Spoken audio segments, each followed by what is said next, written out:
They chillin' in Alaska, swimming in Atlanta, vultures out in Beemore, they Kira, Carolina, they wildin' in Chicago, howlin' down in Big D, Mile High in Denver, that Tallahassee pride is deep, they lunching in Vancouver, Desperados shooting, the renegades on the loose, the hyenas looting, gold out in QC, who higher than them Sparrows, the Furies swooping in divine order for the Pharaohs, Indy on the rise, the Sharks about to mash, gladiators, knights and Aztecs about to clash.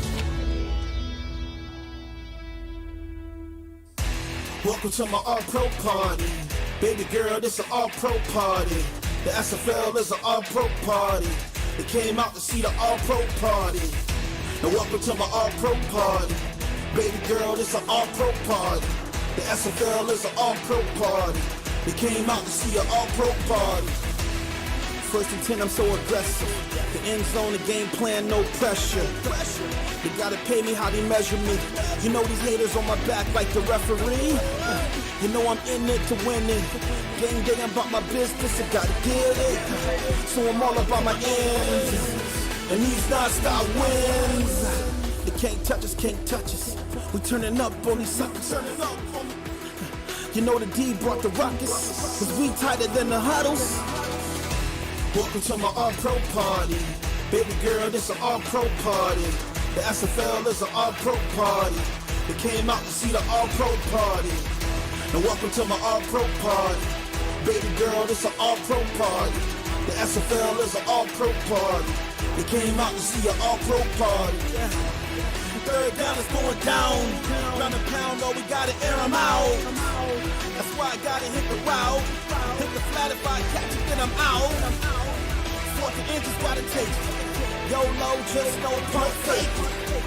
So tighten up and hit the power high. The audible to draw them off sides.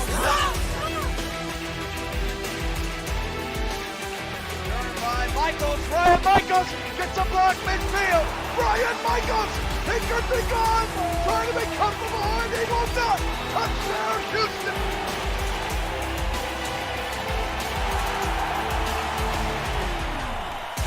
Welcome to my all-pro party. Baby girl, this an all-pro party. The SFL is an all-pro party. They came out to see the all-pro party. And welcome to my all-pro party. Baby girl, this an all-pro party. The SFL is an all-pro party. They came out to see an all-pro party.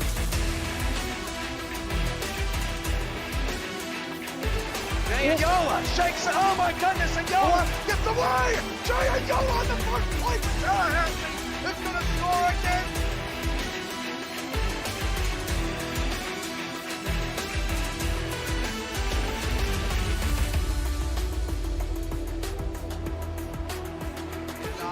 Left side, Odom gets away.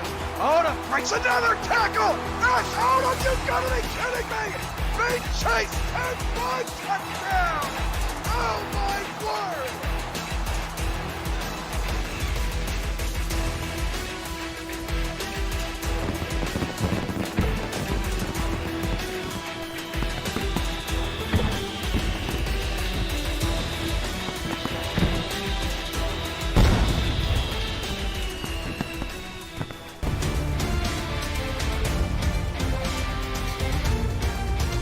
Tonight, the eye of the storm is upon us. Two teams and two rivals that know how to win in the SFL. Only one will remain undefeated and join the ranks of the unbeaten, and there's only a few of them left. Sioux Falls and Alaska. What could be better on a Monday night? It's Fan Night, Game of the Week on the SFL Network on Twitch. And it starts right now. Welcome to Anchorage, Alaska for tonight's Fan Night Game of the Week between the Sioux Falls Sparrows 2-0 and the Alaska Storm 2-0.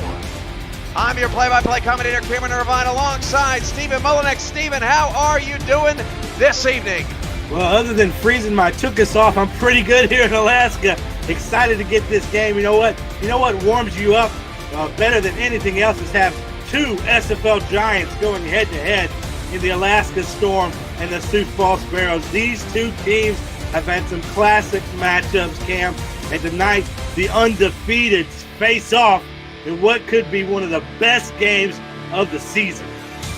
It's 68 degrees here. Is that freezing for you, Steven? I live in Texas. It's like it was 106 in Texas today. Got that jacket on and everything. We're ready to go. Yeah, I'm wearing a moose.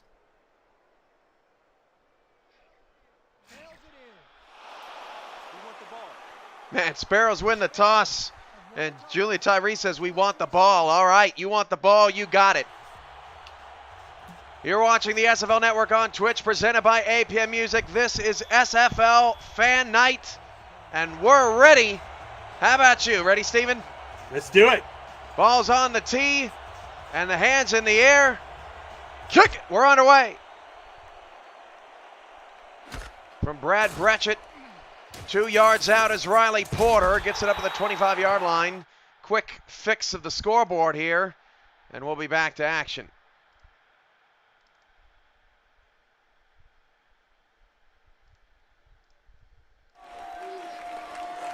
All right, Steven. Julian Tyree is at quarterback.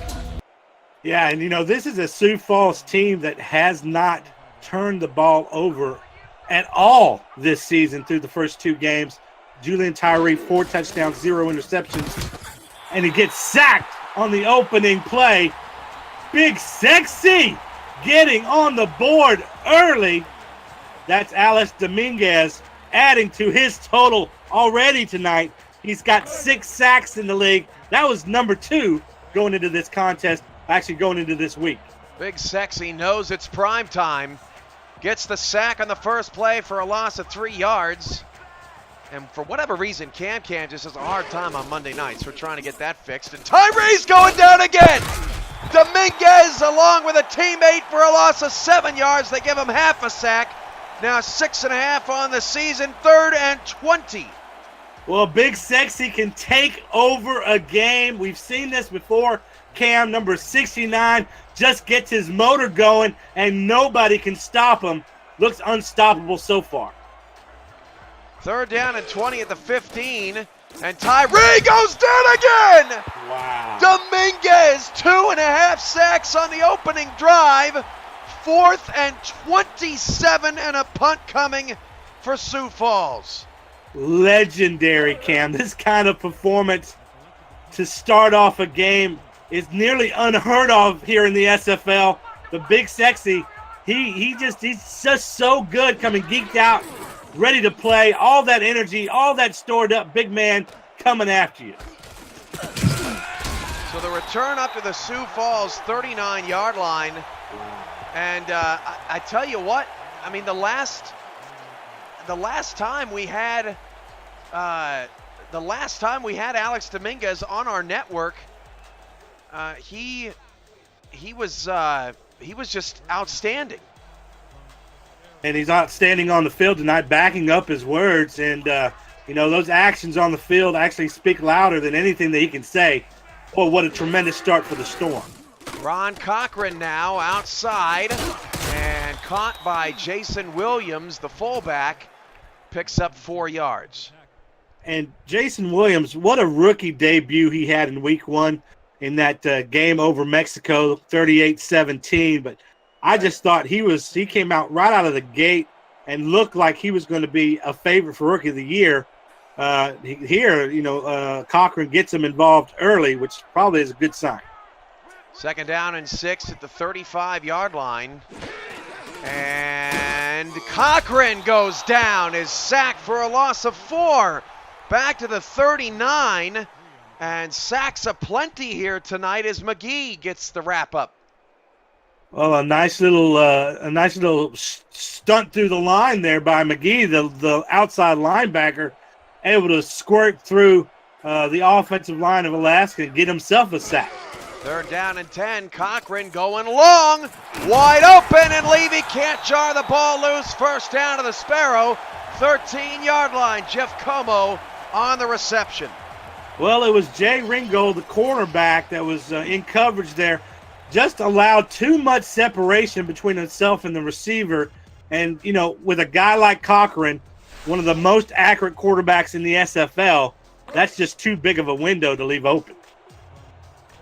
Some bit shout-outs. Jason1347 with 1,000. Thermo Killer 35 with 1,000. Had 100 from I'm F and Problem. 100 from the kid down south. 235 from TJ Kagasafel. That is a touchdown to the back corner of the end zone to Optimus Klein.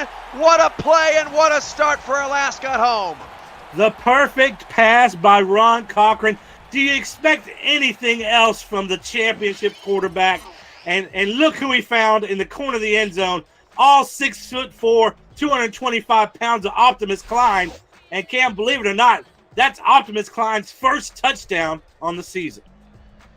Wow, so Brad Bretchett will come out and kick the extra point. What a start for the Storm. Let us know how we're sounding out there. I had to adjust some settings last night for the Sunday night broadcast, so I want to make sure everybody's hearing us all right. The extra point from Bretchett is up and good, and it's 7-0 Alaska over Sioux Falls, and Steve and the Sparrows just have to catch their breath. Yeah, because Alaska's making it look easy. What a statement by the defending champions, not only to really suffocate the Sioux Falls offense that currently ranks number 3 in scoring in the SFL, to do that with 3 straight sacks by Alex Dominguez, but then to turn around and make it look effortless to put 7 on the board. Just a tremendous start. So Riley Porter gets a shoulder down to the 24-yard line with 700 bits from Max Jackson. Everybody loving fan night here, the game of the week tonight, and everybody's showing up and showing out, except the Cam, which we're still working on. Well, here's a name that we haven't heard yet tonight, Colin Hart, and this is one of the best running backs in the SFL. But with Sioux Falls in a hole now, down 7-0, maybe they look to pass a little bit more than they had originally planned. Colin Hart takes the handoff and picks up 5. That's Ryan Tobin on the tackle. Looking at the matchup, Stephen, 2 of the more legendary teams, 43 all-time wins for Sioux Falls. If Alaska gets a win tonight, they will tie the Minneapolis Maulers for all-time wins at 32. Wow, that's amazing. And, don't underestimate the power of revenge. This is a Sioux Falls team that actually got a playoff win last season, and then Alaska denied them a chance at a championship. Handoff, Hart got a first down. Davidson stood him up and got his teammates involved. Dominguez comes in from behind to make the tackle. But, boy, after 3 passes and 3 sacks, Sioux Falls says, all right, we'll give you Colin Hart. See how you can handle that. And I tell you who couldn't handle Colin Hart was the Las Vegas last week. Hart went off against Vegas in that 31-14 win. On the season, nearly 400 yards rushing already, 5 touchdowns, and that's number 1 in the league, plus 2 touchdowns by reception. Tyree out of the gun on first down and 10, steps up in the pocket. Wow, he wasn't sacked, but instead the pass was knocked away, still without an incompletion. Hey, Mark Lopez holding down the stats tonight. Shout out in the chat to Mad King Matt, Alex D 4210, AJ Francis 29, PB and Jotter, Mighty RX, Xander Gold Array K7, Iceman Gervin 44, and many, many others out there here for rivalry night, or fan night rather, the game of the week. And a nice defensive play there by DJ Majesty, the Majesty, the veteran transfer from Houston, getting in front of that ball and knocking it down. Ron Cochran's in the building. British Canadian Moose is in the building. Vancouver Legion's in the house. 3 receivers for Tyree after the incomplete pass, and Tyree will throw. Tyree over the middle, pass incomplete. So 5 passes, 3 sacks, 2 incompletions, and 2 runs for Colin Hart, and he got a first down off it. Yeah, it just seems like the Sparrows' passing game is a little rattled right now, and who wouldn't be after this start by the Storm? But their bread and butter man is Colin Hart, and has been. And it looks like maybe, in this situation here, it's forcing them to do something they may not want to do, which is pass. 3rd down and 10 for Sioux Falls, trying not to go back-to-back drives with a punt. Tyree steps up in the pocket, hit as he threw, passes incomplete off the hands of Riley Porter. So Sioux Falls just simply not executing in the passing game here over their first 2 series, and the Storm get another stop. Well, the undrafted rookie there in Porter had an opportunity to bring that one in. A nice pass laid over the shoulder by Tyree, and the defender who he wasn't looking back, so an opportunity really to make a big play missed. And in this kind of game with Alaska as hot as they are, in such a cold state, that could be monstrous down the road. Sioux Falls wearing their gray helmets, all yellows tonight with the gray jerseys, black trim, the gray numbers. And Alaska wearing white helmets, light blue jerseys, white pants with the white numbers and the dark blue trim. Haven't seen a lot of red yet out of Alaska this year in their uniforms as Cochran comes back out there after throwing a touchdown in the last series. Well, here's a name we haven't heard of. It's Robert Merrill. He's really the steadfast receiver in this core, the one that makes all the dirty plays, sometimes not flashy, but gets the job done. I expect to see a lot more of him as this game progresses. Back to pass is Cochran, quickly outside, and a good open field tackle. Pickup of just 4 yards. That is A.J. Levy, who had 2 picks last week in that victory over Vegas. And Alaska, really utilized their tight ends. We all remember Yassine Clifton's big second half of the season into the playoffs last year. They're on that play, still going to their tight end, going to Andrew Holmes with a nice little completion to make this 2nd and 6. Deep ball, Cochran, and getting up to stab it with one hand. An excellent knockaway by Chris Dodd, the third-year safety, all with the Sparrows. Yeah, dangerous territory there when you get into Dodd's territory.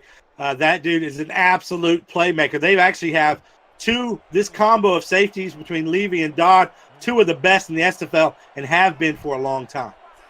3rd down and 6. Sioux Falls looking for their first stop of the game. Cochran with one in the backfield, back to throw again. Cochran scrambles away and bought himself just enough time to go all the way across the field and hit Optimus Klein with Andrew Nyberg, the rookie, in coverage. Woo, talk about a veteran move right there, Cam. Most SFL quarterbacks, when they have to backtrack like that, they look uncomfortable and they throw an inaccurate ball. Not Cochran. Steps back just a little bit out of the pocket, feels the pressure, and is able to deliver a perfect ball right on point to Klein. So 1st down and 10 at the 41-yard line, halfway through the first quarter.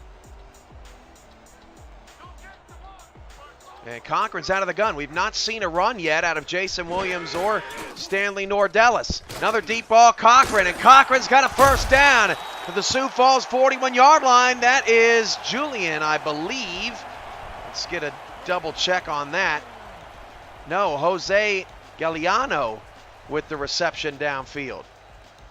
Well, Cochran's spreading the love even to the role players there. But look, this is a guy that is highly efficient when he is in rhythm. And right now, boy, he is strumming that guitar. Cochran again, wide open. That is Galliano again. And Ron Cochran now is 7 of 8, passing for about 80 yards.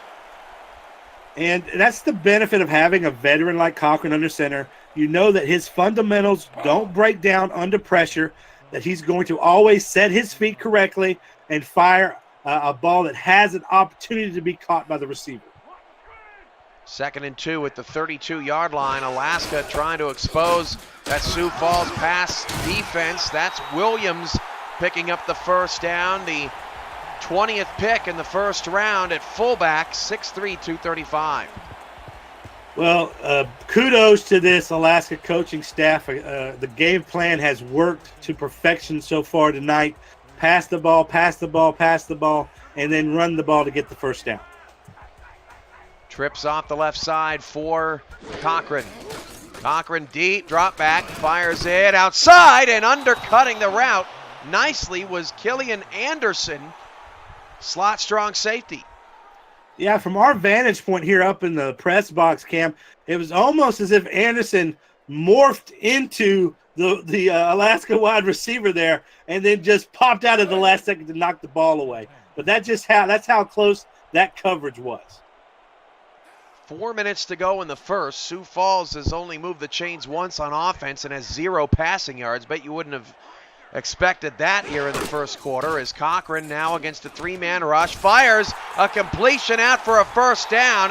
Whiffing on a tackle was Bobby Carpenter and Jeff Comos. got another first down for Alaska, and they're working out the chain game.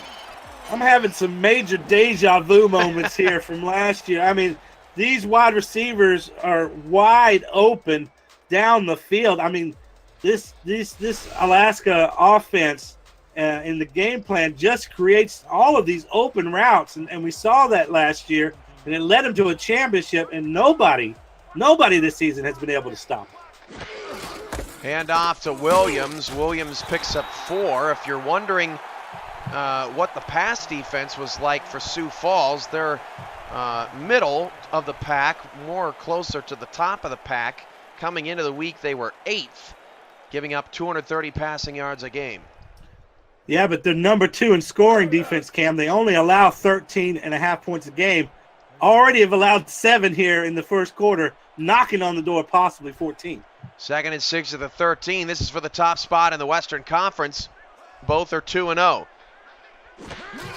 Passing is Cochran. Cochran one more time. A floater that's off the hands of Williams, and Williams may have just mistimed his jump just a little bit. That ball hung out there.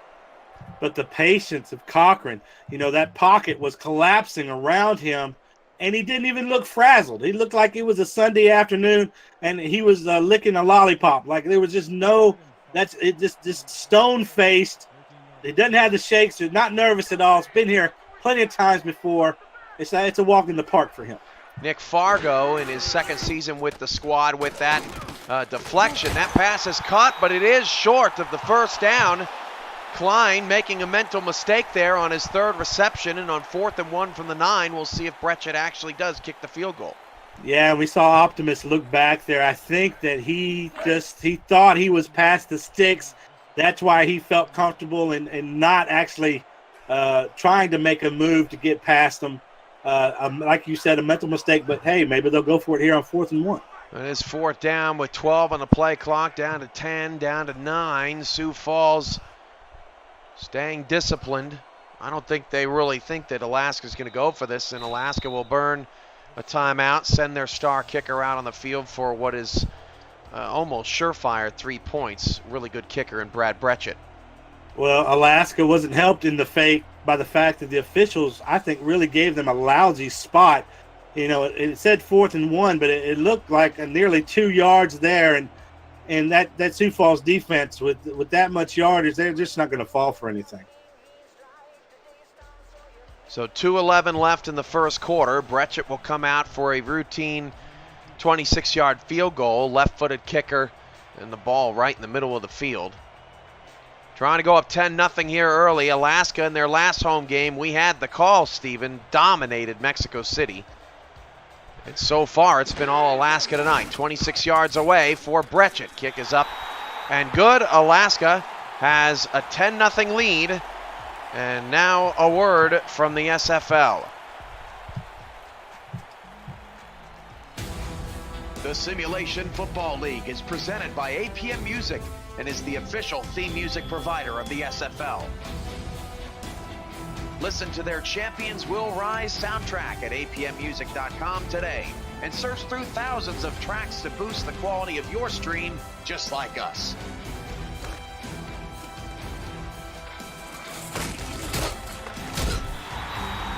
APM Music, production music library and custom music house. Porter only up to the 24. Alaska's kick coverage is strong tonight. Ron Cochran with the 100 bits. Man Robinson is in the chat. A Frank 1030. Some new faces and Mix RR. That's Rob Roby with 200. He had a tremendous game yesterday. All right, first down and 10 for the 24-yard line, and Tyree's going down the middle, and the pass was underthrown. Knocking that away was Chris Paul, not the Rocket, but the member of the Storm. Well, clearly, this entire, Sioux Sparrows. Sioux Sparrows. Sioux Sparrows, hey. Hey, Sioux Good Falls. Thank you. Sioux Falls Sparrows. Let me clear that up. No, clearly they're a little rattled here. Everybody but Colin Hart and the running back hasn't really had his number called a lot. Second down and 10 at the 24-yard line. 3 receivers for Tyree. Again, they're going pass. Alaska's bringing a blitz. Pass is incomplete. Porter could not hang on to it again. And Sioux Falls still has no passing yards, and Tyree is 0 for 6. I still just believe these are repercussions of that first series, Cam, where Dominguez just absolutely humiliated this Sioux Falls offensive line, and they're still trying to recover from it. Now empty backfield for Sioux Falls. Alaska's bringing 4, and Tyree hit as he threw, and the pass is intercepted. Picked off. Who is the man trying to get a number? That is picked off by Oliver Herbert. Well, Tyree here just trying to make something happen, gets hit as he throws, but he's lofting a ball well ahead of his receiver, making it an easy play for the Alaska defense. And Cam, believe it or not, that is the first turnover for the Sparrows this season. Wow. They were the last team in the SFL not to have a turnover. And I don't think I've ever seen a quarterback start 0 for 7 with a pick, Stephen. I mean, this is unprecedented. 1st and 10 at the Sparrow 38, and Cochran is checking it down and finds a 9-yard completion over the middle to Julian. 108 yards in the first quarter. Well, the tale of two different offenses here. Ron Cochran has got wide open receivers running down the field, and those receivers are catching the ball. Tyree can't find a guy that's open, and when he does, the guys drop it. It's just the opposite directions these teams are going right now. Got to get Carlin Hart re-engaged as the handoff goes to Williams, and Williams did manage to get the first down, although good push by the Sparrow defensive front. Lennox Sanders and company getting some pressure, but another first down for Alaska. That's got to be 8 or 9 here in the first quarter. Well, Williams is the 20th overall pick in the SFL draft. Doesn't have to be spectacular like we saw in week 1. He just has to do enough to get the job done there. Gets just enough yardage to get that first down. Cochran's 10 of 13. Back to pass. Ronnie down the middle. Caught first down. Klein to the Sioux Falls 12-yard line. Back in the red zone again. Steven, this is a butt whooping. Yeah, it reminds me of an old friend of mine. He used to say dot, because he definitely, Cochran is dotting those I's and crossing those T's out there in the field. And that particular play, that was about the accuracy of the throw. Well covered there by Sioux Falls, but Klein just too big and too talented. Two receivers top of the screen. Sioux Falls trying to do something here. Cochran outside. They're going to rule that incomplete. Looking for Andrew Holmes and Jason McGee in the chat room tonight, calling his team's performance pathetic. Well, for Alaska there, that's I think their first real mistake there. But, when you can make a mistake on first down, it doesn't cost you. You're in 2nd down and 10 territory. You're in the red zone. If you're going to make a mistake, that's the time to do it. 2nd and 10. Sioux Falls just hoping they can hold to a field goal and keep this a 2-score game. They almost did better than that. That should have been picked off by the rookie Jay Ringgold, but through his hands as well. Yeah, dangerous pass there by Klein, trying to drop it over the head of Ringgold. Actually, Ringgold does a good job of coming under the receiver right there and having the hops to get up and knock that ball down. It's nice. Good play by the rookie. So now 3rd down and 10 at the 12. 17 seconds left in the first. 3-2 look out of the dime defense for the Sparrows. Cochran standing in the gun. 4-man rush. Cochran dumps it short. Got a block. Oh, look at the effort by Julian, but he couldn't get the first down. He leaped for the marker.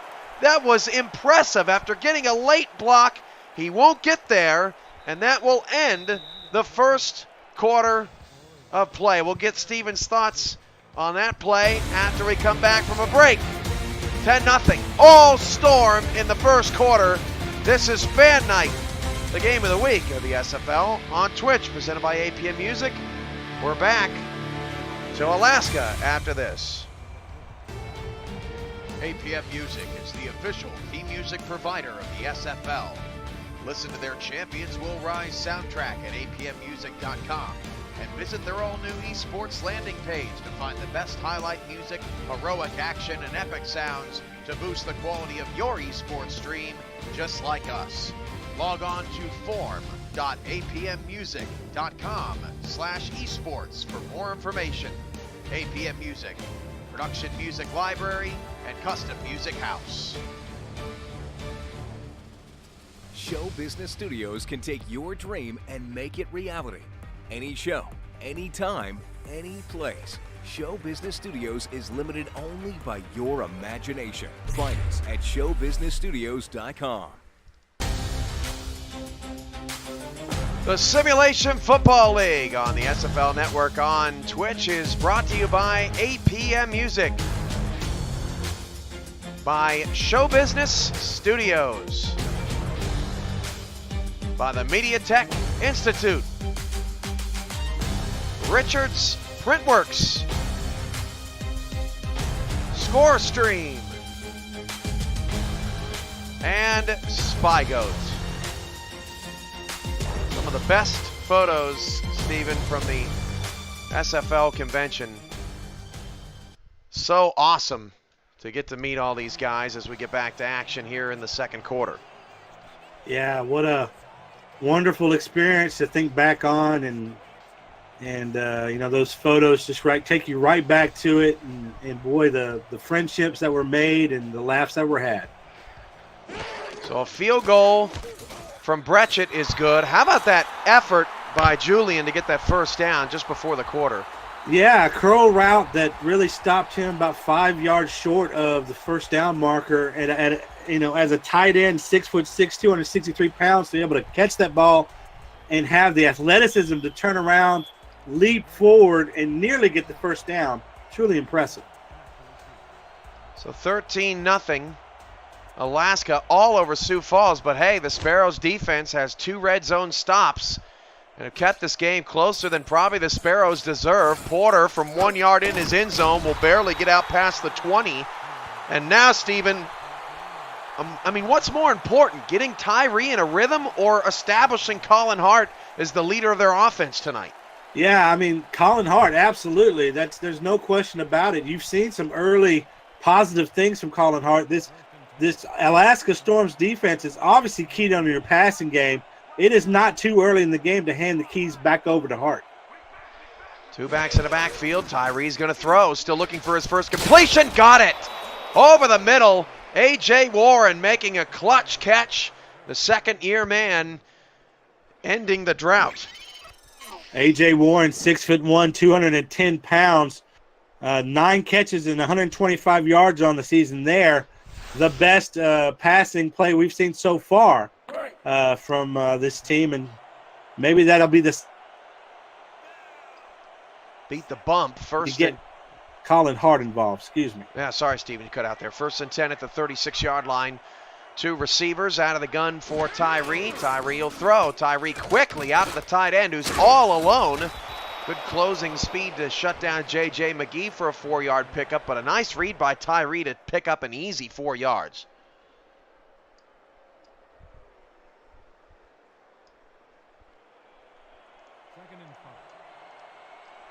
I think we just lost Steven there. And we'll try to get back with Steven in a moment. Some technical difficulties as Colin Hart ends up behind the line of scrimmage. 3rd down and 6.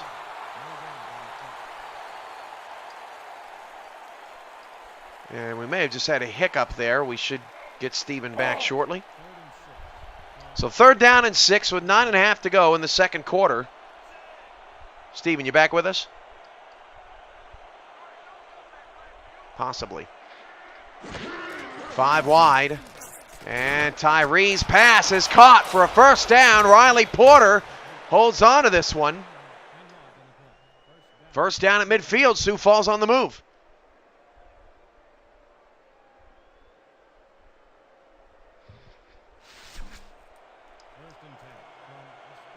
The Sparrows very fortunate to only be down 13-0.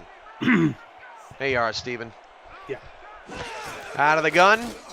Tyree, pump fake. Tyree got smashed and almost threw another interception. Evan Carroll knocks it away, and Davidson was also in coverage. Well, we've seen it already the night before, but when Tyree gets pressured, instead of maybe holding the ball and taking a sack, he'll try to force something to happen. And as this score builds, I'm sure the pressure builds on his shoulders to try and make that big play happen, and that could be the cause for a lot of turnovers tonight. 2nd down and 10 at midfield. Dominguez had 2.5 sacks on his opening possession, has not had a sack since. Tyree will throw again, and running out of room is Hart. Now it's 3rd down and 12, and Sioux Falls has only ran twice still, Stephen, in this first half.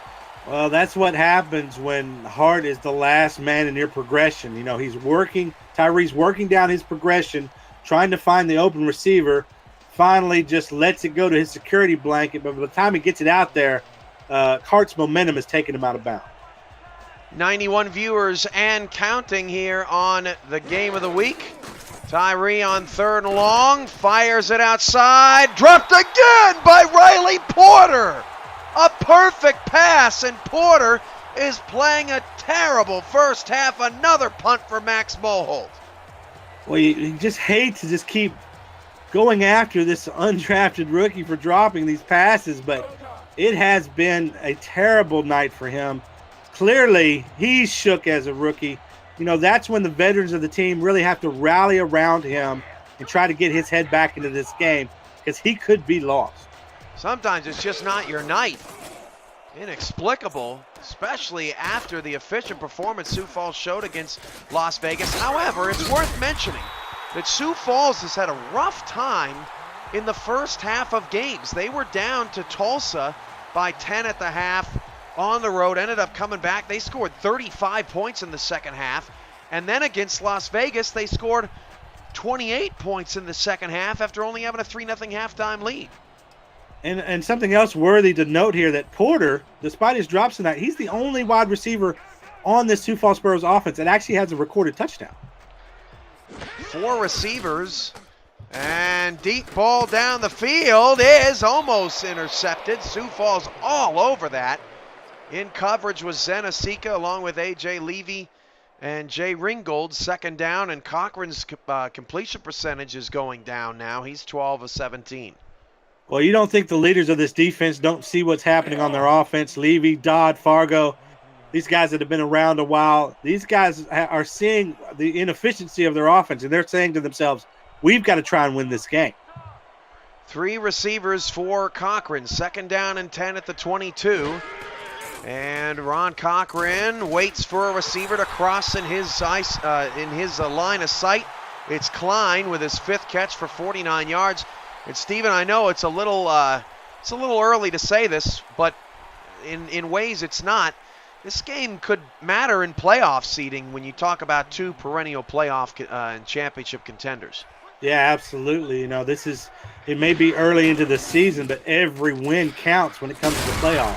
That's another first down, splitting the zone. Jeff Como moves the sticks with 7:40 to go in the first half.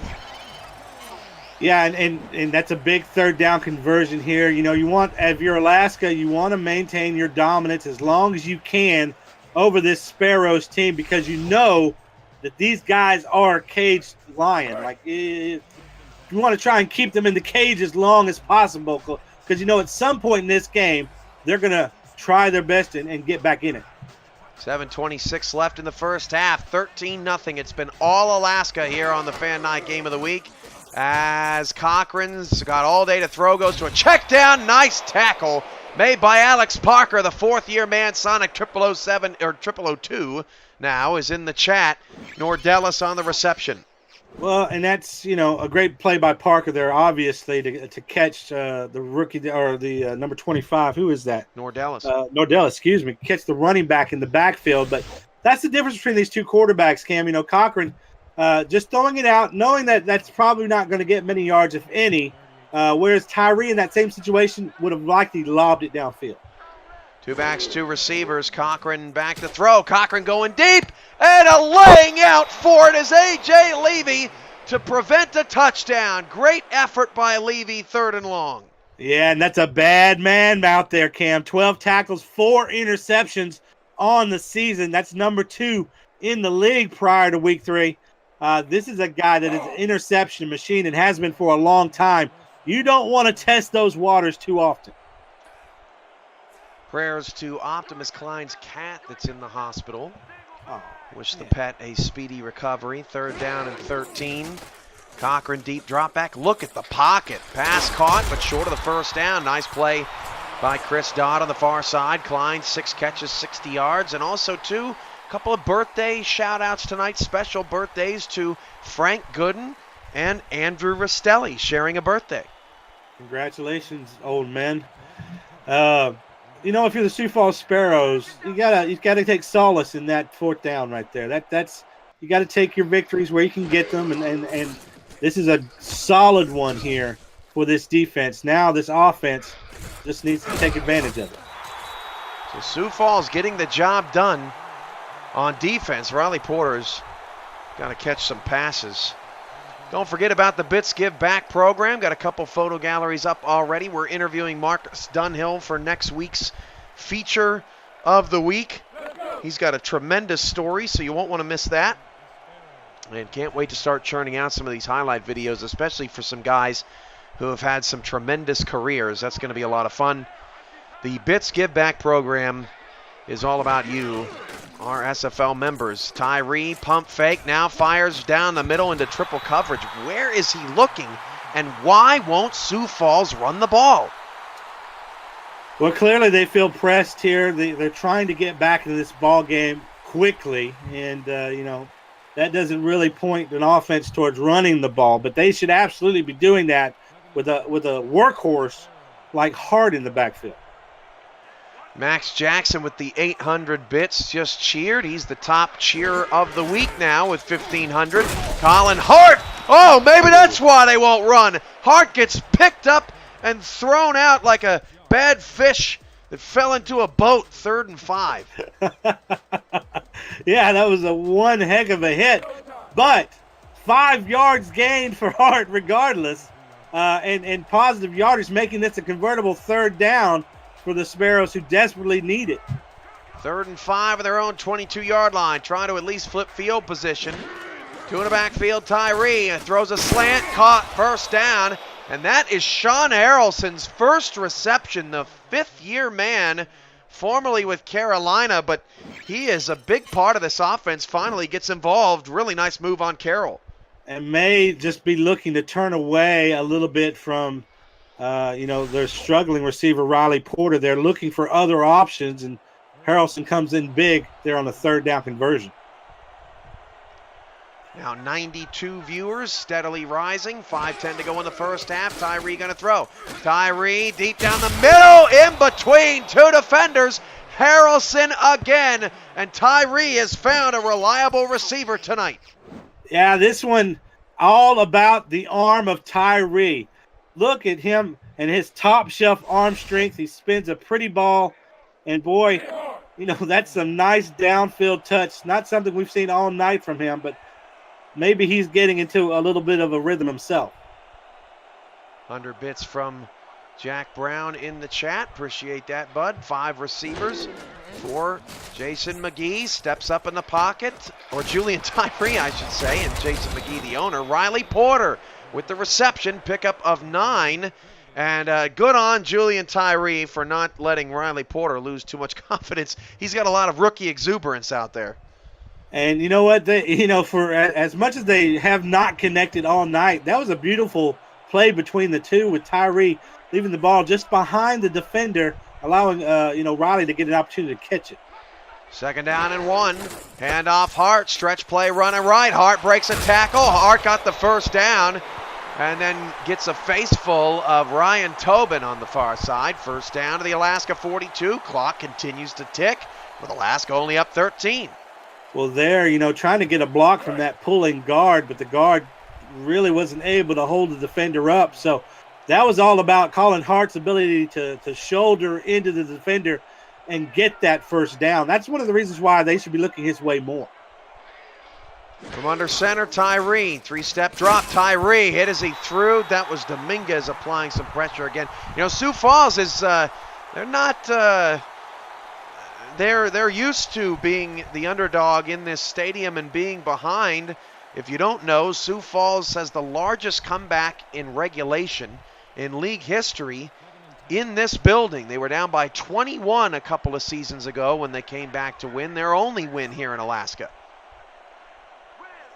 2nd and 10 at the 42-yard line. Tyree with 2 in the backfield, handoff to Hart, and Hart got away but was slowed down enough. Lost a yard, tackle from behind by Ramel Hernandez. Yeah, and I'm afraid that's going to have an opposite effect on what the Sparrows offense wants to do. They're going to look at that and say, oh, he lost a yard and caused us a long 3rd down. But boy, there was just a slimmer of light there that Colin Hart could have broke that one for big yardage. Unfortunately, I think it's going to mean the Sparrows are going to pass more. 250 bits from Simmer down. Bruh, I will not, good sir. Tyree 3rd down. 11 hit as he threw. Popped by Lyon. 4th down, the drive stalls, but Sioux Falls managed to flip field position and gain just a little bit of momentum. Well, after that defensive line absolutely, put their foot down there in the first series, they've been a little quiet here, starting to reestablish themselves. Big Sexy on the prior play, and then here the nice penetration and just enough to get to the passer right as he's throwing the ball. Mo Holt's been busy tonight. Punt is away. This one short of the 10, taken at the 12, bouncing to the 15 is Como. And an updated look at the stats. Cochran is 15 of 22, 163 yards, a touchdown, no picks. Julian Tyree is 6 of 18 for 63 yards, and Colin Hart has 14 yards on 7 carries. Your leading receiver tonight is Optimus Klein with 6 catches, 60 yards, and a touchdown. And the stats brought to you by Markham Lopez and our live stats team. And this Storm team, it really feels like, doesn't it, Cam, that they should be up more than just 13. So I'm sure that they would like to put some more points on the board here. Cochran deep, drop back, fires far side. Beautiful ball. 1st down to the 26. Fargo on the tackle. That's Klein's 7th reception. That may have been Cochran's best pass of the night. Not a lot of people talk about, Cochran's arm strength. He's really just the most accurate quarterback in the SFL. No matter if the ball's, you have to lob the ball, or if it's, one of those Peyton Manning type laser air, rocket arms, he gets the job done, and that's the bottom line. Out of the gun. Cochran, short drop and fires outside. Parker, nice tackle in the flat. Jason Williams picks up 2. And going back to your point about Alaska being up more, Stephen, that's the difference between a good team and a great team, right? The Sioux Falls defense gets some red zone stops and extends the game. Yeah, and boy, without their performance tonight, this game would have been out of hand for sure. This Sparrows defense coming to the call and to the aid of their offense. That brings us to the 2-minute warning. All of you are watching Fan Night, the game of the week on the SFL Network, presented by APM Music on Twitch.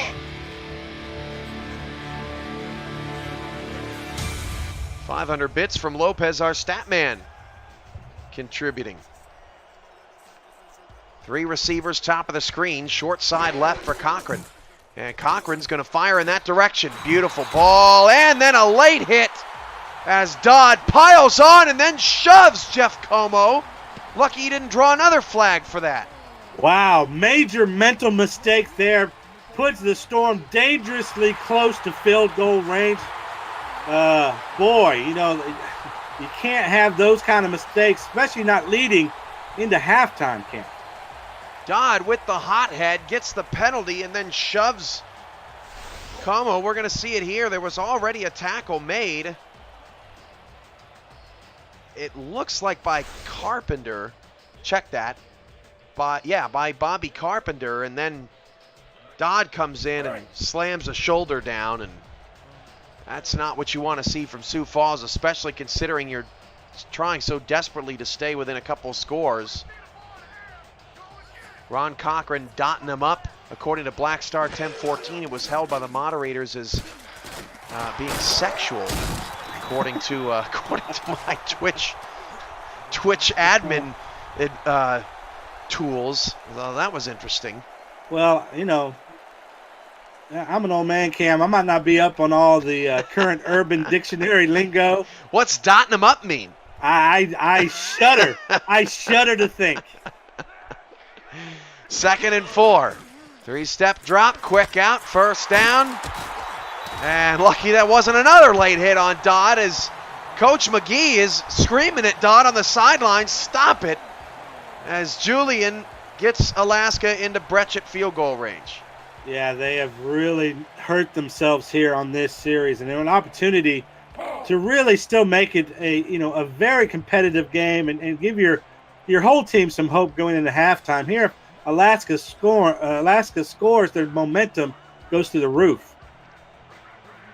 1:25 to go in the second. Sioux Falls looking for a defensive stand. Near side caught inside of 15. Jeff Como very active tonight to the 10-yard line. Ringgold on the tackle. Yeah, I would have liked to see Como go out of bounds there. Spins back inside to try and get some more yardage, maybe try to make something happen. But, Alaska here pretty comfortable going up to the line here. Just going to execute the offense like they always do. 1st and 10 of the 10. Cochran out of the gun, fires it outside, turning the corner, out of bounds at the 4. No, they said he didn't get out of bounds.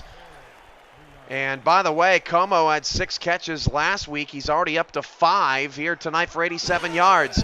Cochran again from the 4-yard line. Touchdown, just standing there, waiting on the football. Jason Julian, and Alaska grabs momentum after the late hit penalty on Sioux Falls.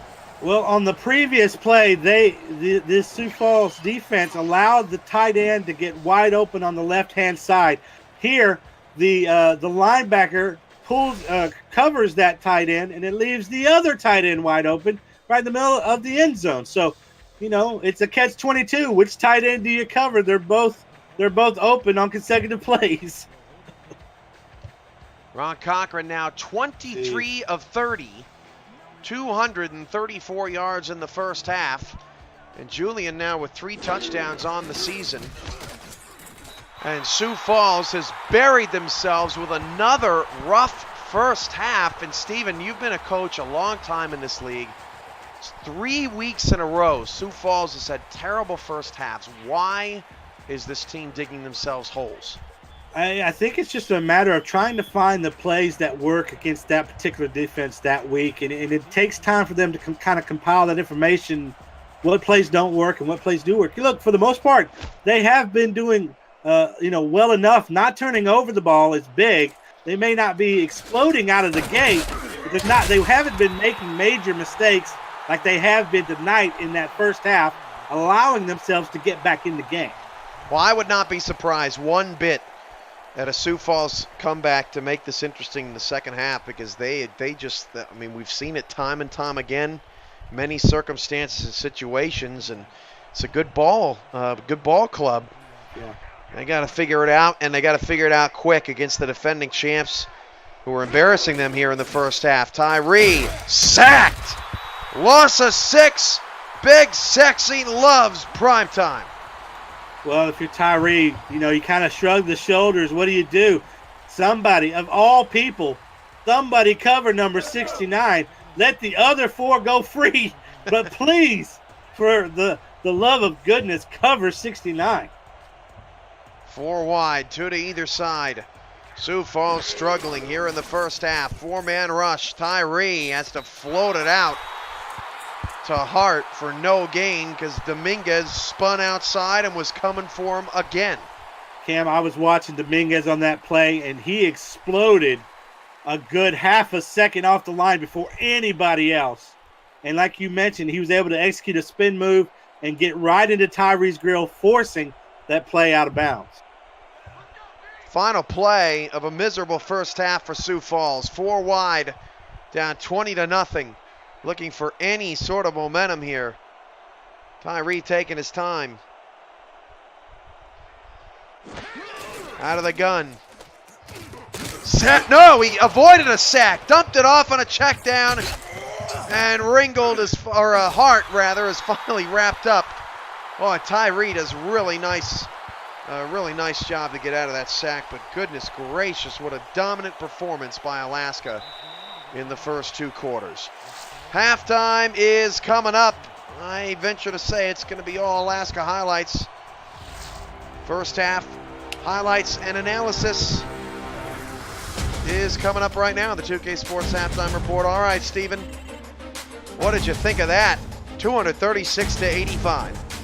Well, clearly, the offense of Alaska is clicking on all cylinders. And like we mentioned before, like it's happened all of last year, they just have wide receivers wide open for a guy like Cochran.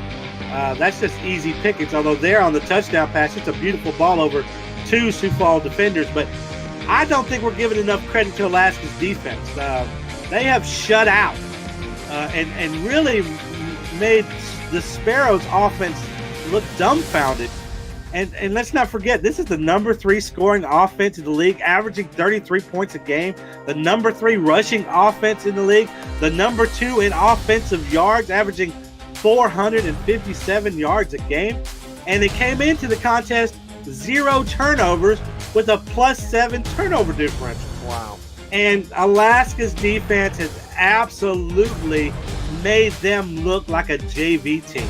It has been ridiculously dominant by this Alaska Storm through the first half, and we need to see a lot more than 1 or 2 good plays out of the Sparrows to get them back into this.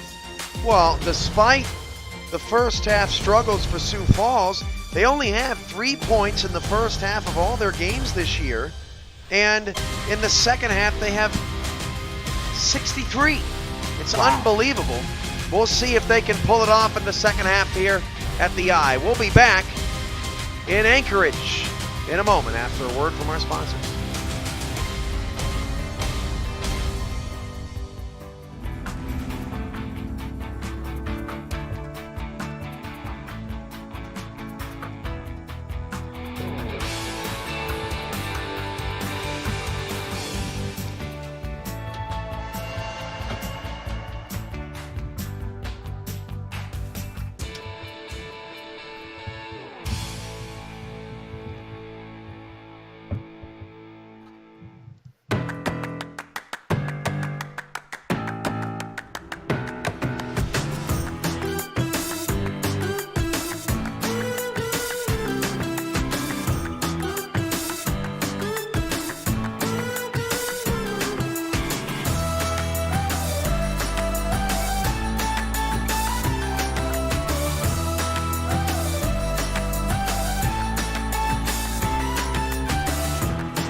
As we get ready for the second half, take a look at some of the best photos from the SFL convention.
Start of the second half, 20-0 here on the SFL Network on Twitch, the Fan Night Game of the Week. Steven, we don't have too many blowouts on Fan Night.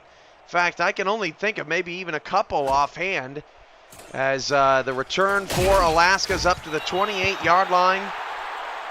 And Steven, what was your favorite moment from the convention?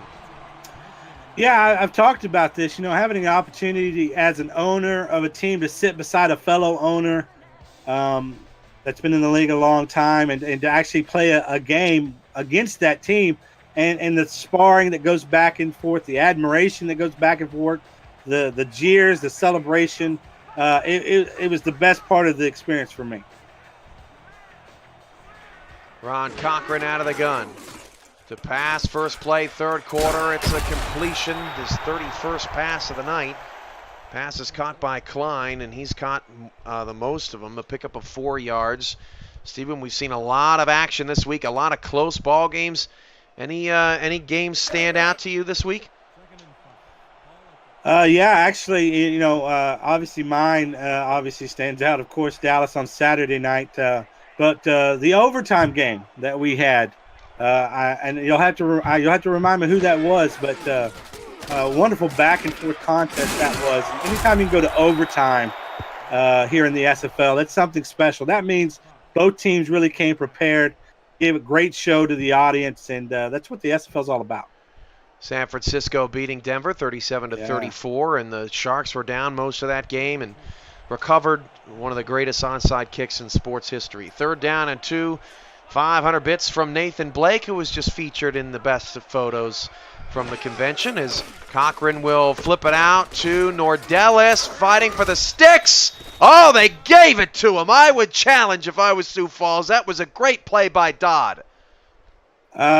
Great, but also a great play by Cochran there to get the ball out. There was penetration coming right through without, a defender coming right through the line, and we are going to get a challenge there. But just a presence of mind by Cochran to get that ball out so quickly to his running back, and to even have a chance to get a first down was an amazing play. Here's another look at it. I don't think it was even close, Steven, but we'll get a good look down the line here. Ooh. Yeah, closer than I thought. Yeah. If Nordellis doesn't spin move right there and just put his shoulder down, probably has a better chance of getting it. Wow, McGee wins the challenge. I wasn't sure there was enough there to overturn the call. But it's 4th and inches. Well, he certainly got, Cam, he certainly got the ball over the yellow line, but you just don't know where on that yellow line the actual first down marker starts and ends sometimes. So Alaska going to punt it away. Really good challenge from McGee. Yes. Sioux Falls starts the second half with a stop. That's how you have to start every comeback. From the 28-yard line, Porter got a decent return up to the 34. Viewership is at 83 right now. Want to make sure we're striving for Twitch partner. It'd be the 9th consecutive broadcast. We have an average of 75 viewers. Keep it up, SFL Nation, as we have officially reapplied. 9:26 to go in the third. 1st and 10 at the 34. 3 backs, 2 backs, 3 receivers. Tyree runs in to another sack. Boy, this is getting old. That was A.J. Francis coming in on a linebacker blitz. Well, I don't think anybody is going to, hold it against Tyree for having happy feet. The way that Dominguez and this defensive line have just come after him and got penetration all day. But here, just went the wrong direction, did Tyree, and then ran right into the linebacker blitz. Out of the gun. Tyree again to throw. Dangerous pass, a little bit behind A.J. Warren, and here they are again on 3rd down and long. They've been living in it all night. Yeah, and an opportunity there to try and cut this field possession here in half to get that first down. But, at this point, all these receivers need to be making these kind of plays. I mean, Tyree is under a barrage. If he can get the ball out there cleanly and you have an opportunity to snag it, you absolutely got to. And these wide receivers outside of Harrelson, they just haven't really come to play tonight. And I stand corrected. That was a great ball from Tyree. Just dropped by Warren. 3rd and 16. 4-man rush. Tyree's in trouble. Looked like there may have been a hold. That pass is incomplete. Fantastic coverage down the field, and you see Porter's really rough night as he was defended on the outside by Herbert. Well, there Tyree forced there at the last second, looked and was looking, felt that internal clock going off, the alarm going off in his head, so had to get rid of that ball in a 50-50 type situation there, hoping his receiver can get up and make a play, but the defender just makes a better one. Boy, we don't keep track of this in our stats, but I'm very curious how many times Tyree has been hit tonight. Not sacked, but just hit. Probably 80% of his throws as Como returns it up to the 32-yard line, and the pressure just continues to mount on the Sioux Falls defense. Well, it's hard to say anything negative about Tyree because he has defenders like bullets, buzzing past his ear. So he's just trying to survive out there, and it just really feels like he's getting no help, and the team's not going to their number one offensive weapon. 3 receivers for Cochran. Look at wide open. What was the coverage there by Alex Parker? Totally turned around in the middle of the field and left Robert Merrill wide open. Well, you could blame it on the defense. Certainly they play a role in it, but let's not forget that this is an offense that has stifled the SFL's best defensive coordinators.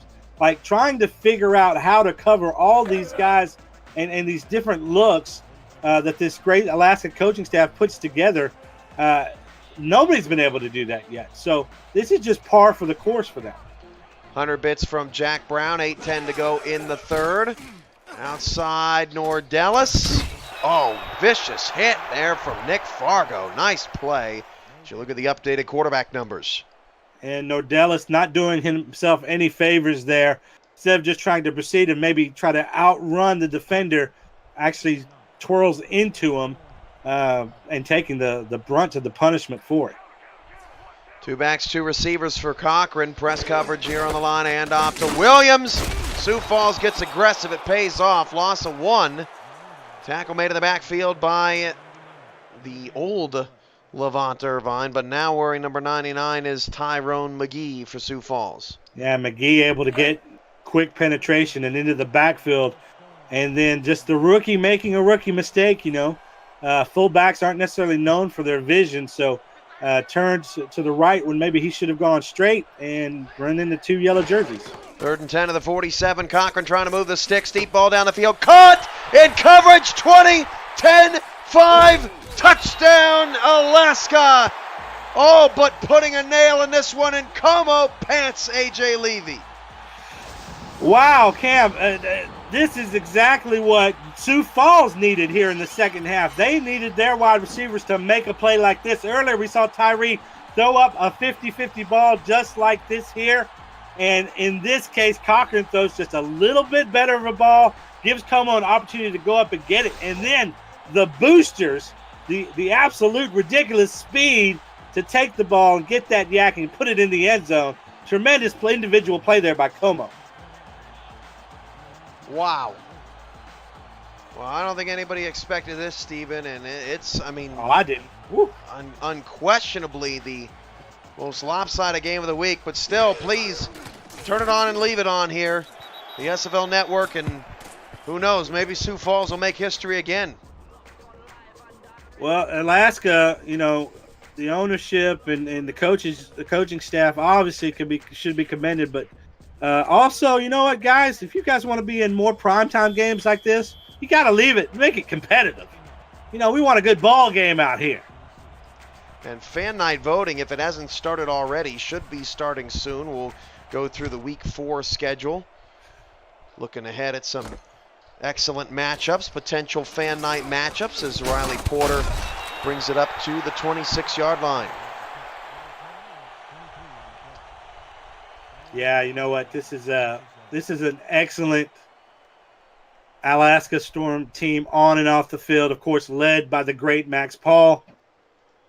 What can you say about Mighty RX and the things that he's done in this league during his time here and winning a championship and now putting on what a display tonight on Fan Night. They're just the class of the SFL right now. That was a backwards pass, it almost looked like, from Tyree out to Terrain James. And I've seen it all as Davidson kind of left James and almost set up a fumble opportunity. Well, nice man-to-man there, and that's Tyree's night. In a nutshell, just been under pressure all night, and just desperately throwing passes out there, hoping his receivers can make some sort of play, and it just hasn't been happening. 2nd and 13, Tyree hit as he threw. Boy, he's going to need a lot of ice tonight. A.J. Warren with a 9-yard pickup, but Sioux Falls has been having to live in 3rd and 2nd and long, and just have not been able to get Colin Hart going tonight at all. He has 8 carries for 21 yards. Well, I don't think the game plan was to have him involved very much, Cam. I think they saw this Alaska defensive line, and they thought, well, we could minimize their impact by passing the ball, as that was a nice completion there to Harrelson down the middle of the field for a first down. But I just think that they thought they were just going to pass the ball and be able to pass it quick enough to negate the pass rush, and that just hasn't really been the case. As the passes have gone out, maybe pressured, maybe inaccurately, they've gone out, and a lot of times the receivers just haven't made the play. Well, Harrelson's been the guy tonight, 41 receptions on 3 catches. Julian Tyree is 13 of 29 for 86 yards and a pick. 1st and 10 at the Sparrow 48 with 5.5 to go in the 3rd. Tyree, 3-step drop, fires it outside, caught by Porter. Porter picks up 5, and let's take a look at the Week 4 slate. Friday night, Stephen, we're in Mexico.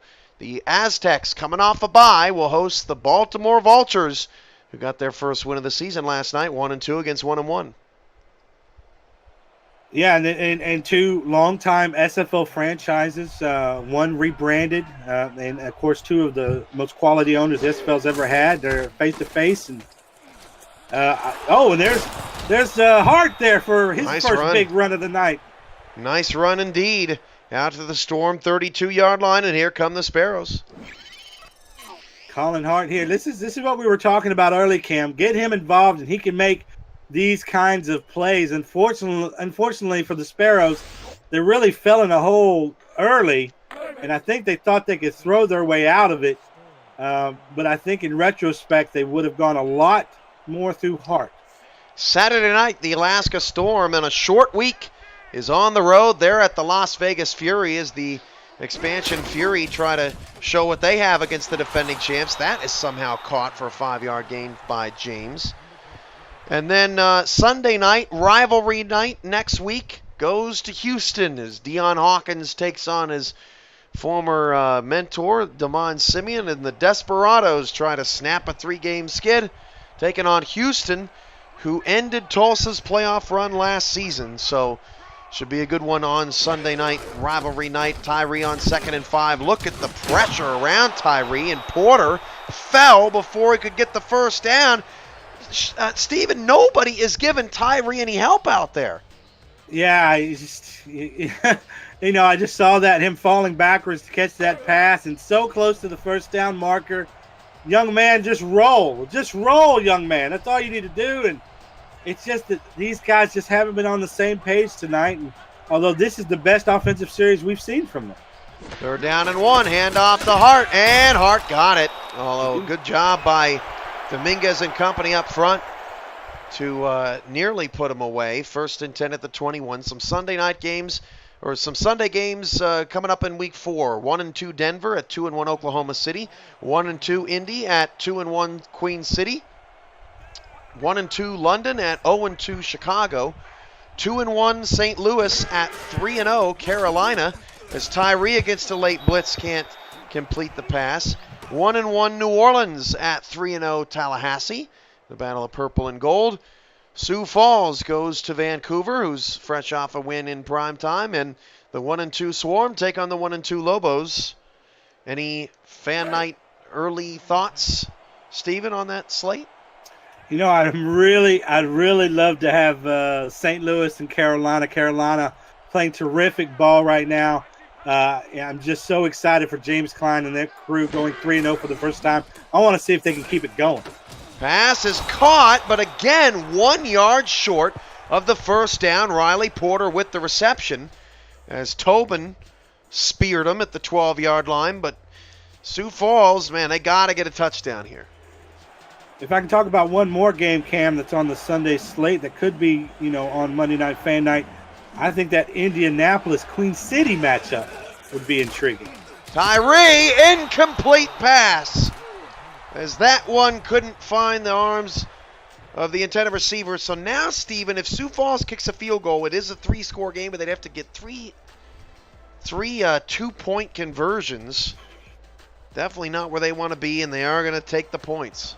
Yeah, I don't agree with it here. I don't think probably the people watching at home agree with it. Look, if you don't get the 4th down conversion here, it puts Alaska deep in their own territory. And really, these 3 points, are they really going to help you? Unless you see an explosion of offense in the 4th quarter, probably not. Oh, the kick was almost blocked. I don't know how Prefontaine got that off, but the field goal is good. I think he kicked it off a defender's hand, Cam. I mean, the guy was leaping, surging for the ball, and it just seemed like he got to it just at the moment that the kicker made contact. But, boy, they don't come any closer than that. Well, it's a 3-score game, but Sioux Falls is running out of time.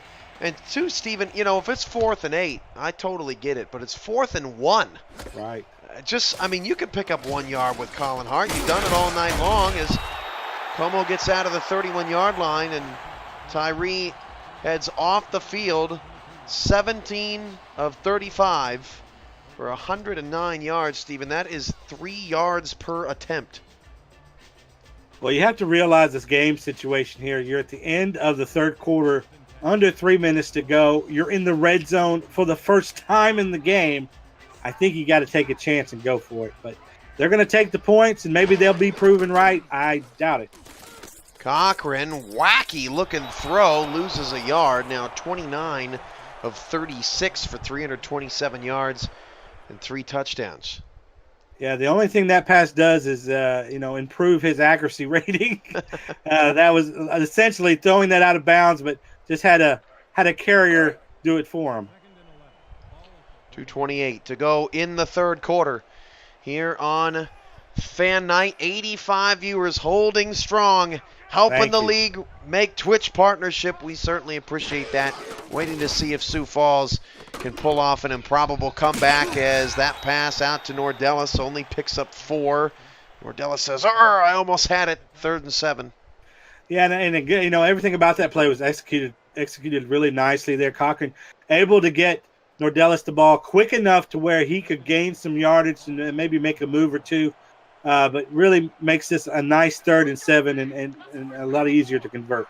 Shout-outs here in a moment. 3rd and 7 for Cochran, trying to keep the drive alive and wide open over the middle of the field again. First down at Alaska 48, Robert Merrill. They have been crushing Sioux Falls in the deep middle. And how many plays has Robert Merrill made just like that in his career? Crafty veteran. Able to make the cut in between 3 defenders there, dives for the ball, brings it in, knows it can't touch the ground, so he flips over on his back to make sure the officials see, those blind officials, make sure that they see that was a completed catch. Chat shout-outs, Electric Aggie, Iceman, Gervin 44, Monty RX, Sonic 0002, TMG 82, CP3 Buddha, HWJ 1512. Another catch for Cochran, picks up 6, Jason 1347, Ron Cochran, Optimus Klein, Man Robinson. Lots of SFL Nation out here tonight. 8 catches for Klein and Merrill this evening. Just wonderful to see kind of the ho-hum nature of this offense. They're in complete control. They're not pressing anything. Receivers are still getting wide open. And Cochran still, and a rare mistake there by the running back. Concentration waning a bit. Nordellis with the drop. 3rd down and 4. 45 seconds left in the 1st quarter. More convention photos coming up at the break. Sioux Falls has managed to keep this a 3-score game, albeit the last possible opportunity they could keep it a 3-score game. 3rd and 4 at the 46-yard line. 2 backs and 2 receivers for Cochran. Cochran fires out route wide open. Didn't even matter. The pass was a little behind Optimus Klein. First down to the 37-yard line. Just pitch and catch all night for the Storm. You know, in my mind, I was thinking, all right, here's an opportunity here for the Sparrows. Let's get this 3rd down. Let's stop it short. And the play executes, and the receivers, again, wide. There's not a defender anywhere around him to even affect the pass. Amazing. Low snap. Cochran floats that one out of bounds. They rule it a catch for Nordellis. Loss of 1 stops the clock momentarily. Should bring us to the end of the 3rd quarter, where Sioux Falls has just not had any momentum all night long. And unlike the first 2 weeks against an expansion team and the Tulsa Desperados, the Alaska Storm are not Vegas and they're not Tulsa, apparently. They're the defending champions, and they're all over Sioux Falls, 27-3. We're back after these messages from our sponsors. This is the Simulation Football League, presented by APM Music on Twitch. Here at MediaTek, our goal is to create a well-rounded media professional. MediaTek is a place where you can turn dreams into reality. Our comprehensive recording arts, digital film, animation, mobile apps, and web development courses are focused on being very hands-on. We are a career-focused school. Our instructors are not only great teachers, they are also working professionals with real-world experience. MediaTek, come see what your future holds. APM Music is the official theme music provider of the SFL. Listen to their Champions Will Rise soundtrack at apmmusic.com and visit their all-new esports landing page to find the best highlight music, heroic action, and epic sounds to boost the quality of your esports stream just like us. Log on to forum.apmmusic.com/esports for more information. APM Music, production music library and custom music house.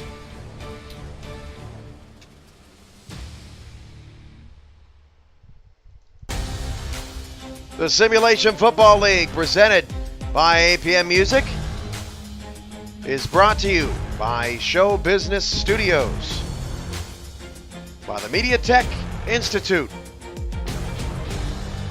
by Richards Printworks, ScoreStream, the official app of the SFL, and SpyGoat.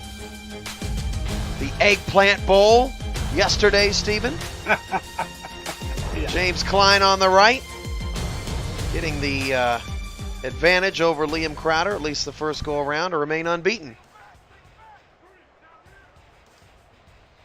2nd down and 11. 11 minutes left. Wide open, middle again. Breaking tackles, got the first down. Jeff Como. And how about the balance from Ron Cochran tonight? Klein has 9 catches. Como has 9 catches, and Merrill's got 4. And the other players on the squad with 9 catches as well. And Sioux Falls is challenging the spot of the ball. And I think McGee's looking for any victory tonight.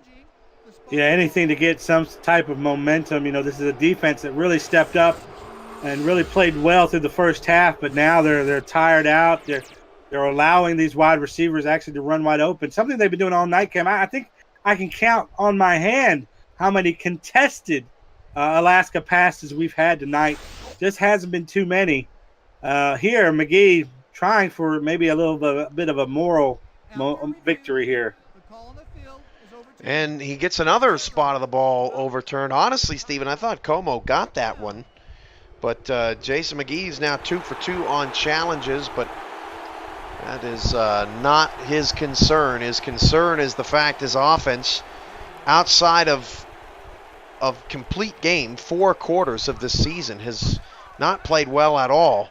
3rd and inches at the 27-yard line. Cochran's out of the gun. And Cochran says, I'll see your challenge and raise you another wide open receiver. Well, they make it look so easy, don't they? I mean, it's been that way for Alaska all night. And if you're the Sparrows, there are nights like this, and I know that veteran owner Jason McGee understands this. There are just some games that just aren't your day, aren't your night, and your team, for some reason, just doesn't play the way you believe that they're supposed to. Now, this is a great Alaska Storm team and a championship team, and you never want to take anything away from their performance tonight and not trying to do that. But you also got to know this is a talented Sioux Falls Sparrows team, and the way that they played tonight is not indicative of who they are and what they've shown so far this season. Well, Williams picks up 2. Sioux Falls has never scored in the single digits, ever, as Cochran's pass is complete over the middle. 1st and goal at the 5. The Sparrows scored 12 points against Atlanta last year. They actually won that game, and I'm double-checking to see if that was an all-time franchise low. Yeah, and I put money on the fact that I don't think the Sparrows are going to score just single points. I think they will get into double digits tonight. If for nothing else, then Alaska Storm defense probably pulling their starters at some point to save them for the next game. But again, this kind of performance tonight, we expected a lot more from the Sparrows, and they just didn't have the firepower that we've seen in the previous weeks. And I know that this coaching staff's going to get back into the playbook and make the corrections they needed to make to face their next opponent. So, which is Vancouver. So, I have no doubt that they'll bounce back. But tonight, you just got to try to save face if you can here in the fourth quarter. Back to pass is Cochran outside, going for the end zone, and Nordellis can't get in. 3rd down and goal. Cochran 8 yards away from 400 on the evening. I'll tell you what, Nordellis likes that little spin move. He likes to make that, and the Sparrows have been all over that tonight. Anytime that he's tried that little nifty spin move, they've been able to get right on top of him and not let them get those extra yardage. 88 viewers. You're the best, SFL Nation. 3rd and goal at the 2. Cochran in zone, touchdown. Robert Merrill, 33-3. What a drubbing. Yeah, and this is a time where we see a lot of teams opt to run the ball. Just trying to run that clock, but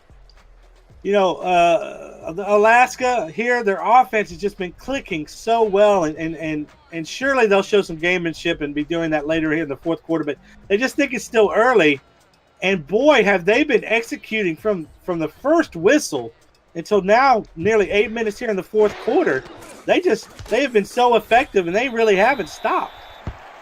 34-3. You know who this probably makes feel really good is Vancouver. Not only do they play Sioux Falls next week at home, but they also played Alaska pretty tough at home. In fact, had the lead on Alaska for much of the first half, but held the Storm to 27 points and really did the best job on the Storm than either of their other first 2 opponents this year. And Vancouver at 1-2 has an opportunity to keep Sioux Falls down next week as Porter returns it up to the 24-yard line. Well, I'll tell you what, as an SFL owner, I don't think there's anyone that doesn't play for Alaska that's feeling comfortable about what's happening tonight, because we all know, and probably have known since the beginning of the season, the road to a championship goes through the Storm. And if the Storm can manhandle a team like the Sparrows, who have been historically successful in this league for as long as they've been in the league, that says a lot about Alaska and what they bring to the table and how hard they are to defeat right now. Holy man, another drop from Sioux Falls.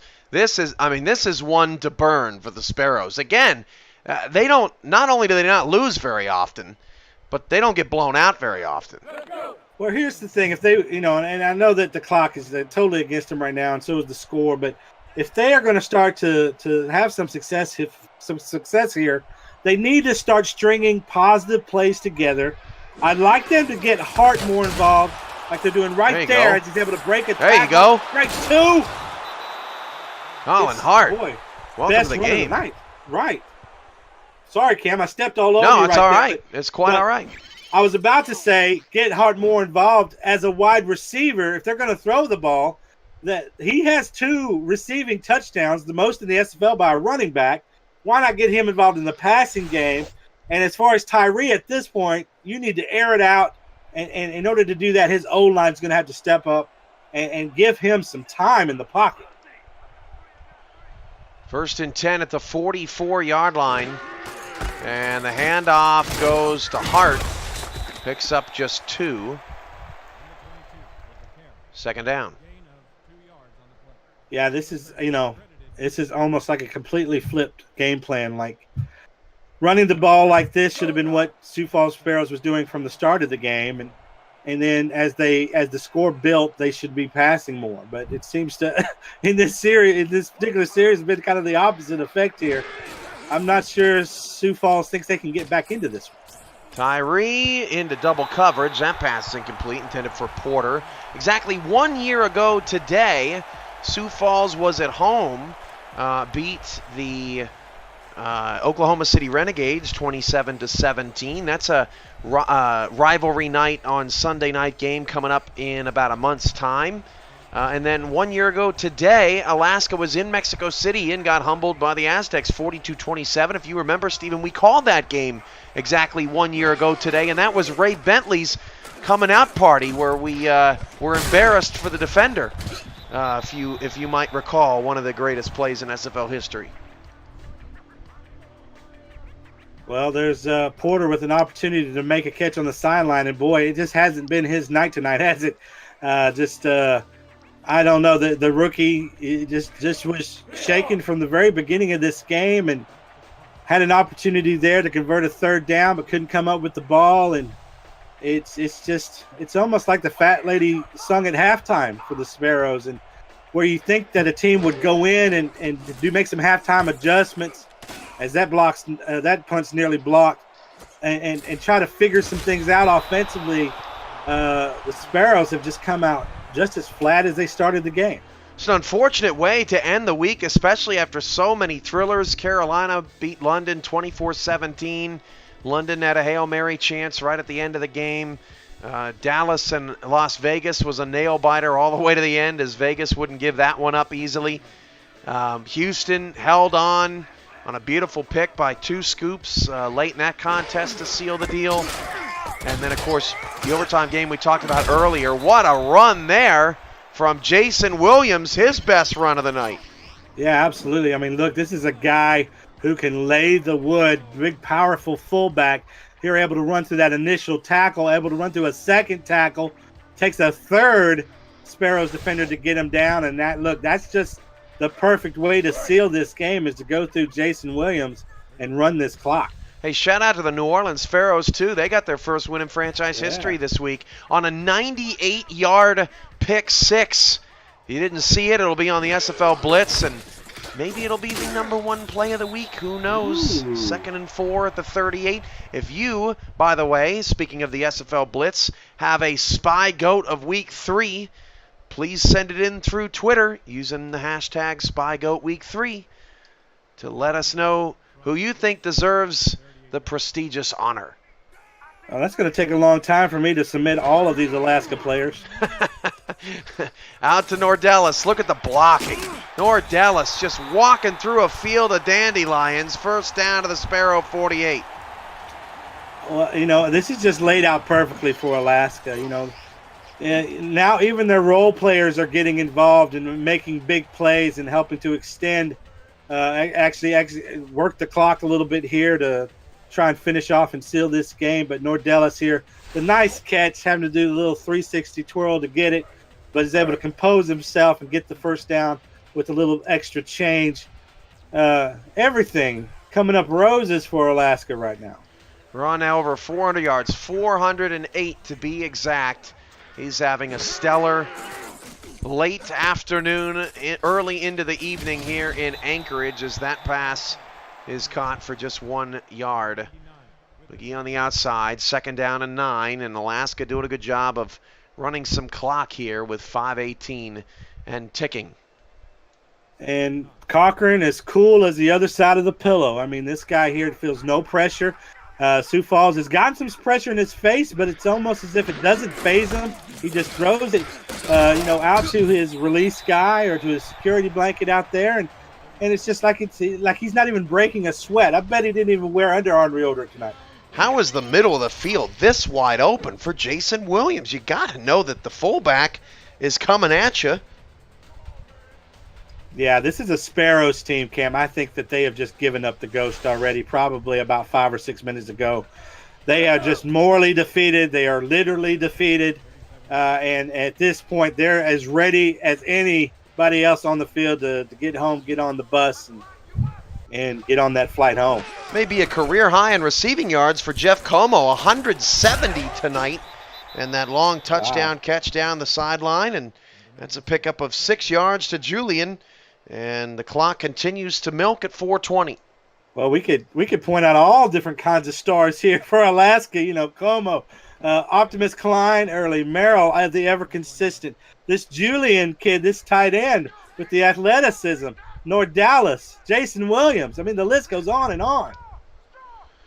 2 receivers, 1 back in the backfield. 4 minutes to go in the fourth. 2nd down and 4.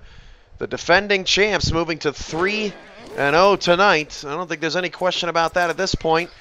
And it's another first down for Alaska. Can't wait to see how many they've racked up here tonight. By the way, in the chat, Andy Hamilton says, Papa Hamilton asked me to email him the SFL schedule for next week. Ugh. Nice. Man, email, though. Yeah, wait a minute. Get on that Discord. Yeah, for sure. We absolutely... I thought Andy did our graphics for that, but I guess I'm mistaken. But Papa Northrup is on Discord. Why can't Papa Hamilton get on Discord? Well, look, I'm just happy to have I'm just happy to have another fan there in the SFL. That's right. You know what I mean? In lexicon, it's just good to have the old man. Hey, the backups are in, and that's a sack. I was about to say, what is Ron Cochran doing? Is he going to throw right-handed now just to show off? But Lennox Sanders comes in on Cap Rooney, who's getting some minutes here tonight.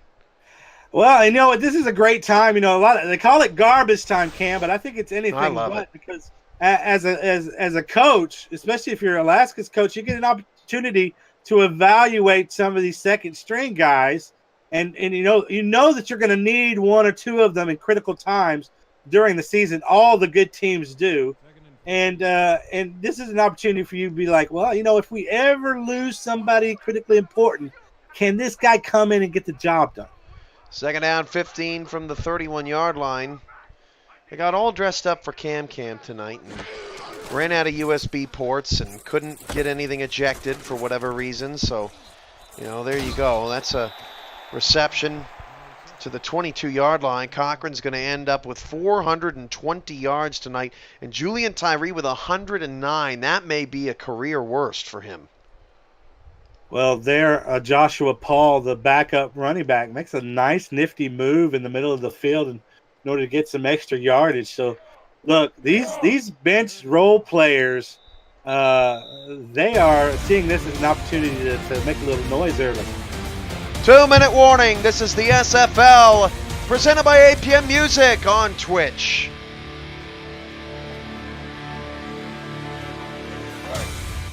And for those watching that may be novices to the SFL, this is stunning. Like, Sioux Falls is one of the best teams in league history, and they are 2-2 against Alaska, which I don't think anybody else can say, since Alaska owns a winning record against everybody.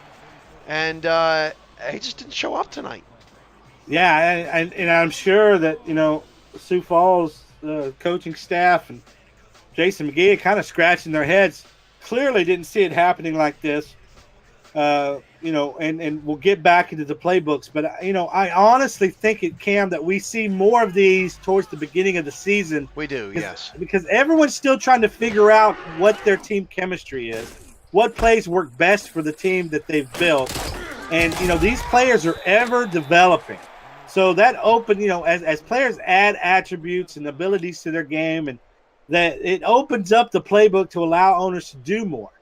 And I think this is all part of the growing process and the learning process by both the coaches and owners that it does take time to gel.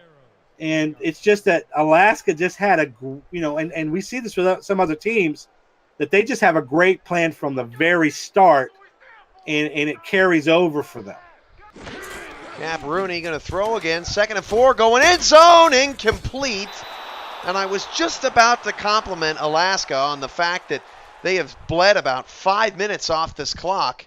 And now we've had back-to-back stoppages, 3rd and 4 from the 11. One more first down will seal it. And Cap Rooney going for gold there. Yeah, you got a bench. You got 2 bench players trying to connect up against an All-Pro like AJ Levy. Actually looked like he could have completed that pass, but just Levy too powerful, too dominant out there. Rooney's pass is caught, breaking a tackle and getting a first down. Everybody is thankful for that, as that is going to be the ball game. Wow, yeah. If I'm Levy out there, if I'm Dodd out there in the secondary, the leaders of that secondary group of the defense, boy, I am on some tail right now. Look, you play until the final whistle, boys. You give it everything you got, and you don't allow plays like that from bench role players. How about the final 6 minutes of this game controlled by the Alaska offense? You don't often see that in the SFL. Even running the clock out, Alaska was a pro tonight. And doing it partly with, their second-string players. That just tells you how well this playbook is constructed, that these plays work kind of regardless of who's in certain critical spots. So a couple of kneel downs. Alaska will end up having to attempt a field goal here, with Sioux Falls burning that last time out, not leaving anything on the field. AJ Levy, very quiet night tonight. Hardly mentioned him at all. Had 2 picks last week. Linebackers struggled to really get involved, and the rookie corners on the outside, they got worked pretty good tonight, and a lot of stuff deep middle. Alaska just exposing that Sparrows defense, and Sioux Falls has to lick the wounds. They're on the road again, just a little south in Vancouver before heading back home. And the Storm, they'll have to turn things around quick. They got to go on the road in 5 days to meet the Vegas Fury, who I believe are wearing their all-black alternates just to stick it to Max Paul, who hates all black. Trying to get that mental edge early. But that's right. After this performance by the Storm, Vegas has, despite being at home, they've got, a tough road to hoe against a Storm team who absolutely dominated one of the best SFL teams historically in the league. And I think I'm going to have to eat my words again, Cam, which I often do in this. We talked about Sioux Falls never scoring in single digits before, and they've got 19 seconds to prove me right. But this could be an historically horrific game for the Sparrows in their history, and it all on fan night, on Monday night primetime. Not only is it the first time that Sioux Falls may possibly never score in double digits, but Sioux Falls has never actually I stand corrected. One time they held an opponent to under 10 points, so even this stout defense has never done anything so sinister as what Alaska was able to put together tonight. We don't see a lot of single-digit scores in the SFL, although this is the third this week that we've seen, as Tulsa and Chicago both failed to reach the end zone this week. So clearly a lot of great defense going on in the SFL. Yeah, and a lot of offenses, as we saw on Friday night, a lot of offenses still struggling to find their identity. 5 wide for Tyree. Trying to avoid some bad history, although they will end up, no matter what, with the lowest point total in team history. And this Sioux Falls team's been around now, I think, 5 seasons, dating all the way back to winter 16. And actually, that would be 6 seasons, Steven. So that's a lot of history. That's right. And this is one to forget for Sioux Falls, and unfortunately, it just came in prime time. Yeah. And the defending champ showed up. And that bodes well for Alaska, going into, you're talking about the short turnaround time for them, but their playbook just ran to perfection tonight. And I think they're going to go into Vegas. That's a near pickoff there by number 22, Chris Paul, one of the Paul trio out there. But I think it bodes well for the Storm just because they're certainly their confidence is at an all-time high right now.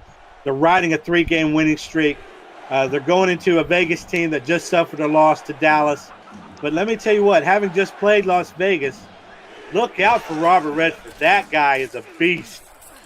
Tell you what, as Tyree goes deep, that pass is intercepted on the final play and returned up to the 31-yard line. Couldn't catch a number.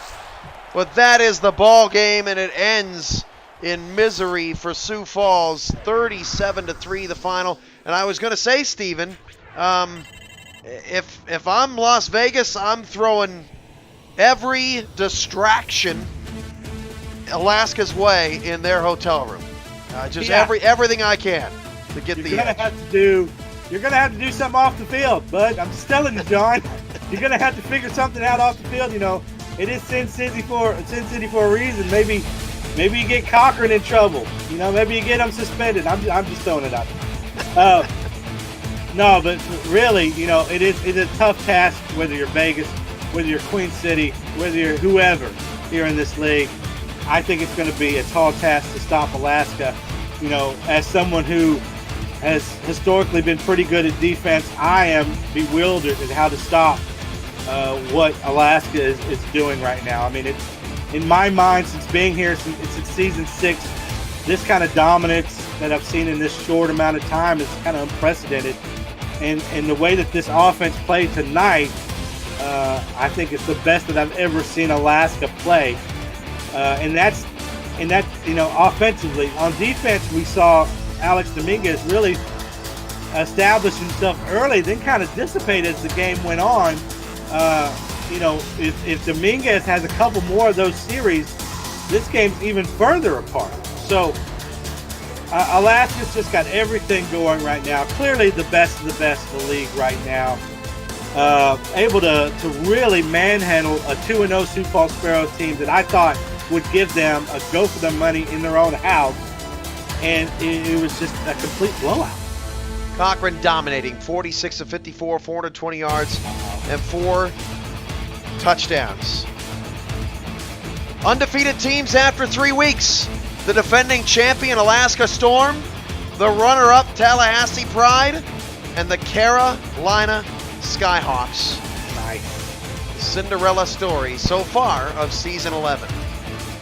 From all of us and all of our crew at the Eye here in Anchorage, Alaska, Storm get it done. Mark Lopez on stats. Stephen Mullenax was here with me. Thanks so much, partner. And we'll see you on Friday in Mexico. Can't wait. It's going to be great. Good night, everybody. Dilly dilly.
we'll have more photos from the SFL convention Friday night on Twitch.